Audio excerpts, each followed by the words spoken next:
Hi sir, heart attack വന്നൊരു വ്യക്തിക്ക് പ്രധാനമായും നമുക്ക് കൊടുക്കാവുന്ന ചികിത്സകൾ എന്തൊക്കെയാണ്? നമുക്കറിയാമല്ലോ, നമുക്കൊരു വ്യക്തിക്ക് ഹാർട്ട് അറ്റാക്ക് വരുന്ന സമയത്ത് ആ വ്യക്തിയുടെ ഹൃദയത്തിലെ ഒരു രക്തക്കുഴൽ അടഞ്ഞു പോകുന്നു. ബ്ലോക്ക് വന്ന് അടഞ്ഞു പോകുന്ന സമയത്താണ് ഹാർട്ട് അറ്റാക്ക് വരുന്നത്. എങ്ങനെയെങ്കിലും എത്രയും വേഗം ആ രക്തക്കുഴൽ നമുക്ക് തുറന്നു കിട്ടണം. അതിലൂടെ ബ്ലഡ് ഒഴുകി തുടങ്ങണം. അതിലൂടെ ഒത്തിരി ഓക്സിജൻ ആ മസിലിന് എത്തണം, പേശികൾക്ക് എത്തിക്കിട്ടണം. അതാണ് അതിൻ്റെ നമ്മുടെ ഗോൾ. ഒരു അറ്റാക്കോടുകൂടി വരുന്ന ഒരു വ്യക്തിയുടെ ചികിത്സ എന്ന് പറയുന്നത് ഈ അടഞ്ഞുപോയ രക്തക്കുഴൽ എങ്ങനെയെങ്കിലും നമുക്ക് തുറന്നെടുക്കണം. രണ്ട് രീതിയിലാണ് നമുക്ക് സാധിക്കുക. ഒന്ന് ത്രോംബോലൈറ്റിക് തെറാപ്പി.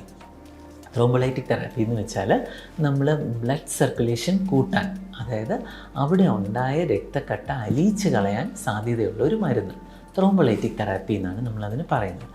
ആ മരുന്ന് ഇഞ്ചക്ഷൻ കൊടുത്തു കഴിഞ്ഞാൽ ആ രക്തക്കുഴലിലെ ക്ലോട്ട്, രക്തക്കട്ട അലിഞ്ഞു പോകാനുള്ള സാധ്യത 50% നമുക്കുള്ളത്. എല്ലാവർക്കും അത് ഗുണം ചെയ്യത്തില്ല, 50% വ്യക്തികൾക്കും അത് ഗുണം ചെയ്യും.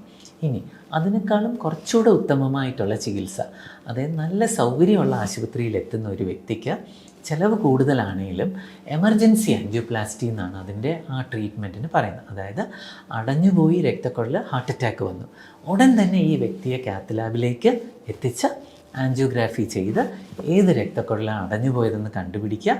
ആ കണ്ടുപിടിച്ച രക്തക്കുഴൽ, അടഞ്ഞുപോയ രക്തക്കുഴലിനെ ഉടൻ തന്നെ ബലൂൺ വെച്ച് അത് തുറന്നെടുക്കുക, അവിടെ ഒരു സ്റ്റെൻറ്റ് വയ്ക്കുക. ഇതാണ് അതിൻ്റെ ഏറ്റവും ഉചിതമായിട്ടുള്ള ട്രീറ്റ്മെൻറ്റ്. ഇതിന് എമർജൻസി ആൻജിയോപ്ലാസ്റ്റി എന്നാണ് നമ്മൾ പറയുന്നത്, അല്ലെങ്കിൽ പ്രൈമറി ആൻജിയോപ്ലാസ്റ്റി എന്നാണ് പറയുന്നത്. അപ്പോൾ ഒരു വ്യക്തിക്ക് അറ്റാക്ക് വന്നാൽ നമുക്ക് രണ്ട് ചികിത്സാ രീതികളുണ്ട്. ഒന്നുകിൽ ഇഞ്ചക്ഷൻ എടുക്കുക, അല്ലാന്നുണ്ടെങ്കിൽ എമർജൻസി ആൻജിയോപ്ലാസ്റ്റി ചെയ്യുക. ഇഞ്ചക്ഷൻ എടുത്തു കഴിഞ്ഞാലുള്ള ഇഞ്ചക്ഷൻ്റെ വിജയസാധ്യത 50 to 60%, 50 മുതൽ 60% വരെയാണ്. ഈ എമർജൻസി ആൻജിയോപ്ലാസ്റ്റിയുടെ സാധ്യത വളരെ കൂടുതലാണ്, 95% വിജയസാധ്യത ഉണ്ട്. അതുകൊണ്ട് തന്നെ ഏറ്റവും പ്രധാന പ്രശ്നം എന്താ വെച്ചാൽ ഇത് രണ്ടും തമ്മിലുള്ള ചിലവ് വ്യത്യാസം. എമർജൻസി ആൻജിയോപ്ലാസ്റ്റി എന്ന് വെച്ചാൽ 1 ലക്ഷം, 1.25 ലക്ഷം, ചിലപ്പോൾ 1.5 ലക്ഷം വരെ ചിലവ് വരാം. കാരണം വലിയ അറ്റാക്ക് ആണെന്നുണ്ടെങ്കിൽ കൂടിയ ചികിത്സകളൊക്കെ വേണ്ടി വരും, ചിലവ് കൂടിയേക്കാം. പക്ഷേങ്കിൽ ആ ത്രോംബോലൈറ്റിക് തെറാപ്പിക്ക് 5000 രൂപ അല്ലെങ്കിൽ 10000 രൂപയെ ആ ഇഞ്ചക്ഷൻ്റെ ചിലവ് വരത്തുള്ളൂ. അതിൻ്റെ പ്രശ്നം എന്താണെന്ന് വെച്ചാൽ ഈ ഇഞ്ചക്ഷൻ ആർക്ക് ഗുണം ചെയ്യും, ആർക്ക് ഗുണം ചെയ്യത്തില്ല എന്നുള്ളത് നമുക്ക് അറിയത്തില്ല.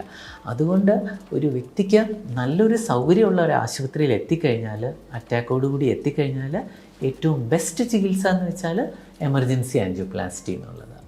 Thank you sir.